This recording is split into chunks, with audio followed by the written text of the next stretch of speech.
Caste does not change by marriage. Caste assigned at birth does not change after marriage. ये मैं आपसे इसलिए share कर रही हूँ क्योंकि ये आपके हर सवाल का आंसर बहुत क्लैरिटी के साथ देगा। मैं इसको हिंदी में भी बता देती हूँ आपको कि अगर आप किसी कास्ट को बिलोंग कर रहे हो बाय बर्थ, मैरिज के बाद आपकी कास्ट चेंज नहीं होती है। यही स्टेटमेंट का मतलब है। अगर आप जनरल कैटेगरी को बिलोंग कर रहे हो तो आप बाय जनरल कैटेगरी ही डेजिग्नेटेड रहोगे। ऐसा नहीं है कि अगर आप जनरल कैटेगरी को बिलोंग कर रहे हो आफ्टर दैट आपकी शादी अगर ओबीसी कैटेगरी में हो जाती है तो आप ओबीसी के कहलाओगे। आपकी जो कास्ट है वो बाय बर्थ डिफाइन होती है ना। ये क्या है कि स्टडी, इसके बारे में हम जानते हैं एंड ये आपके हर एक सवाल को बहुत क्लैरिटी से आंसर करेगा। तो वीडियो को लास्ट तक देखिएगा ताकि आपको हर एक सवाल का आंसर क्लियरली मिले। एंड ये बहुत इंपॉर्टेंट चीज़ है जो आपके लिए भी इम्पॉर्टेंट है हर एक पॉइंट को समझना। रिसेंटली में एक हिमाचल प्रदेश के हाई कोर्ट ने जजमेंट पास किया है जो कि 28 जुलाई 2025 में पास हुआ है। तो क्या है ये केस स्टडी? एक वेमेन के ऊपर चार्जेस लगे थे कि उसने शेड्यूल कास्ट या शेड्यूल ट्राइब कम्युनिटी के बंदे को स्लर किया है, उसके कास्ट के बेस पे उसके इंसल्ट करी है। तो यहाँ पे कौन सा सेक्शन इंट्रोड्यूस हुआ था? Section 3 subsection 1 clause S of SC/ST act 1989, prevention of atrocities act 1989, जहाँ पे आप किसी भी SC/ST कम्युनिटी को उनके कास्ट के बेसिस पे इंसल्ट नहीं कर सकते हो। अगर आप ऐसा करते हो तो आपको पनिशमेंट डिफाइंड है। अब 2022 में जो स्पेशल जज थे उन्होंने अक्यूज को मीन्स यहाँ पे जो अक्यूज थी वो एक वेमेन थी। तो मैं इसका केस टाइटल भी आपको बता देती हूँ, state of Himachal Pradesh versus Sarojini. तो यहाँ पे रिलीफ ग्रांट की थी।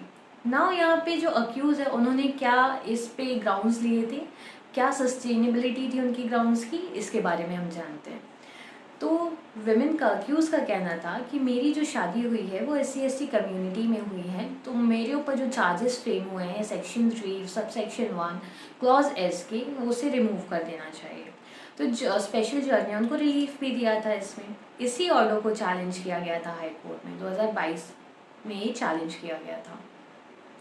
हाई कोर्ट ने क्या ऑब्जर्व किया कि देखो, हमने जो बनाया है प्रिवेंशन ऑफ एट्रोसिटीज़ एक्ट वो इसलिए बनाया है ताकि जो एक गरिमा है किसी कम्युनिटी की वो बनी रहे, जो एक प्रिवेंशन का मूड है वो बना रहे।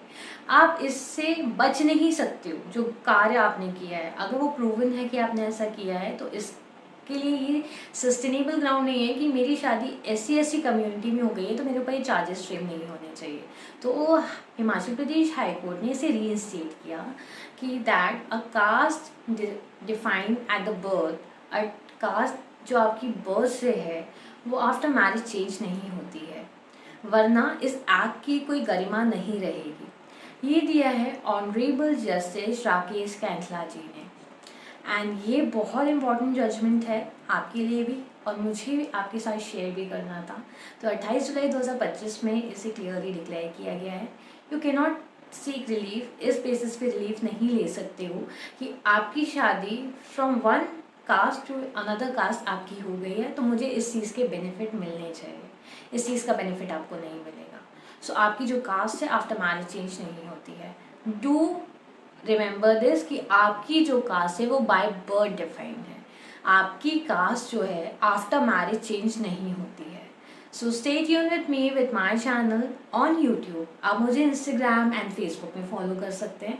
और अगर आपको ये वीडियो अच्छा लगा है तो ज़्यादा से ज़्यादा लोगों को शेयर कीजिए और अपने friends and families and relatives में ज़्यादा से ज़्यादा शेयर कीजिए। Thank you everyone. Till then, signing it of.